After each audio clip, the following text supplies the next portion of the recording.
আদাব, কেমন আছেন আপনারা? নিশ্চয়ই আপনারা সকলে ভালো আছেন, আমিও ভালো আছি। আজকে আরেকটা ছোট্ট ভিডিও নিয়ে আপনাদের সামনে চলে আসলাম। আপনারা আমার ভিডিও দেখে অনেকে খুব অ্যাপ্রিশিয়েট করছেন, আবার অনেকে করছে না। এটা কিছু যায় আসে না। তার কারণ কি, একটা মানুষ সবার কাছে ভালো হতে পারে না, বা আমার কথা যে প্রত্যেকটা লোকের ভালো লাগবে তাও কিন্তু নয়, তাই না? কারো ভালো লাগবে, কারো খারাপ লাগবে, কারো মনের ভিতর তার হৃদয়কে স্পর্শ করবে, কারো করবে না। এটা ভাবলে তো হবে না। কোনো মানুষ পৃথিবীতে কারো কাছে সমান ভালোবাসা পেতে পারে না। আমি কয়েকদিন আগে মিজানুর রহমান আজহারির একটা পোস্ট দেখেছিলাম। ওখানে একটা বাচ্চা শিশু, হিন্দু আর একটা মুসলিম, দুজনকে দেখে খুব ভালো লাগলো। আর সেখানে আজহারি একটা ইংলিশে একটা কথা লিখেছিল। কথাটা শুনে আমার হৃদয়টা প্রচণ্ড স্পর্শ করেছিল। ভালো, এটাকেই মনে হয় মানুষ বলে। আমরা মানুষ। আমি সবসময় একটা কথা বলি, সবার উপরে মানুষ সত্য, তাহার উপরে নাই। তা মিজানুর রহমানের ওই ইংলিশের কথাটা, মিজানুর রহমান ইংলিশে যে কথাটা বলেছিল, সে কথাটা আমি একটুখানি তুলে ধরি। I call upon Bangladeshi to ensure this safety and security of the religion. মানে সকল ধর্মের নিরাপত্তা ও নিরাপত্তা নিশ্চিত করার জন্য আমি বাংলাদেশি সবার কাছে আহ্বান জানাচ্ছি। এই কথাটা যে কতটা ভালো বা কতটা সুমধুর লেগেছিল আমার, কি বলবো। আমি আগেও বলেছি, এখনও বলছি, আমি কোনো জাতি ধর্ম নির্বিশেষে কোনো দল নিয়ে কোনো কথা বলবো না। আমার মনের কাছে যেটা ভালো লাগে আমি সেটাই তুলে ধরি। আমি অনেক জিনিসগুলো উপলব্ধি করি, অনেক ভিডিও দেখি, দেখে তারপরে কিন্তু আমি একটা ভিডিও নামাতে আসি। তার কারণ আমার ভিডিও করতে ভালো লাগে। ভালো লাগার থেকে বেশি আমি স্পষ্টবাদী, স্পষ্ট কথা বলতে আমার সব দিন ভালো লাগে।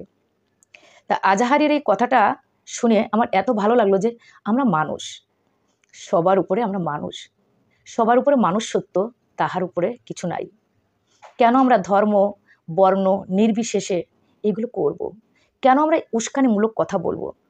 কালকে আমার একটা কমেন্ট এসেছিল যে মুসলিমরা এক রসুনের কোয়া। কথাটা আমার হৃদয়কে নাড়া দিয়েছিল, খুব আহত করেছিল যে এই পরিস্থিতিতে কেন এই ধরনের কথা আমরা বলবো। আচ্ছা, যদি মুসলমানরা এক রসুনের কোয়া হয়, তাহলে হিন্দুরাও তো তাই, তাই না? হিন্দুরা তাই না? তাই যদি না হবে, তাহলে সকল হিন্দুরা কেন আমরা মিছিল করতেছি? তাহলে হিন্দুদের বেলায় কোনো দোষ নেই, মুসলিমদের বেলায় দোষ, যে এক রসুনের কোহা।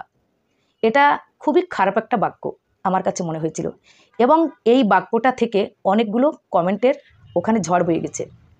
যে এই কমেন্টটা করেছো, আমি তাকে বলবো, আচ্ছা তুমি বলো তো, সকালবেলা যখন ঘুম থেকে ওঠো, তখন কি তুমি কি শুধু হিন্দু ধর্মের মানুষের মুখ দেখো?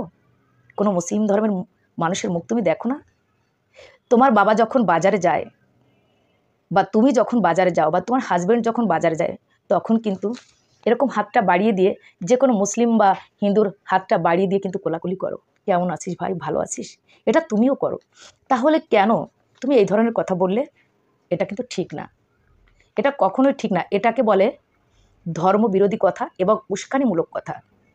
ওই যে বলে না, আমাদের দেশে কিছু গুঁড়ো আছে, এই গুঁড়ো কৃমিদের জন্য আমাদের দেশের পরিস্থিতি কিন্তু আজকে এরকমটা এসে দাঁড়িয়েছে।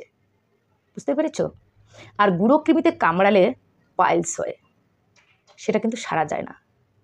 অপারেশন করলেও কিন্তু সারে না অনেক সময়। বেশি রকম যদি গুঁড়ো কৃমিতে কামড়ায় না, এটা কখনোই সারে না। তাই গুঁড়ো কৃমিগুলো নির্মূল করতে হলে না, ভালো মতো মেডিসিন খেতে হবে। হাই ডোজ দিয়েও কিন্তু নির্মূল করা যাবে না। হয়তো কিছু মরে যাবে, আর কিছু রয়ে যাবে। ওই কিছু যেগুলো রয়ে যাবে সেইগুলোতে কিন্তু এই পাইলসের সৃষ্টি করবে। ঠিক আছে?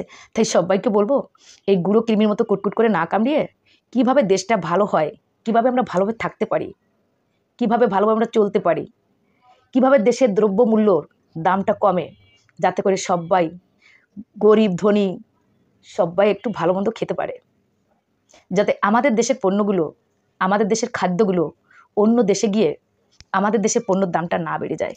এটার দিকে খেয়াল রাখলে মনে হয় ভালো হয়। এই উস্কানিমূলক কথা বাদ দিয়ে ভালোর পথে চলো, সত্য কথা বলো এবং সতের পথে চলো, তাহলে দেখবে আখেরে কিন্তু তোমারই লাভ হবে। যাই হোক, অনেক কিছু বলার ছিল, ভিডিওটা অনেক বড় হয়ে যাবে, তাই বললাম না। যদি ভালো লাগে অবশ্যই লাইক কমেন্ট করে শেয়ার করে আপনাদের সঠিক মতামতটা আমাকে জানাবেন। সবাইকে নমস্কার জানিয়ে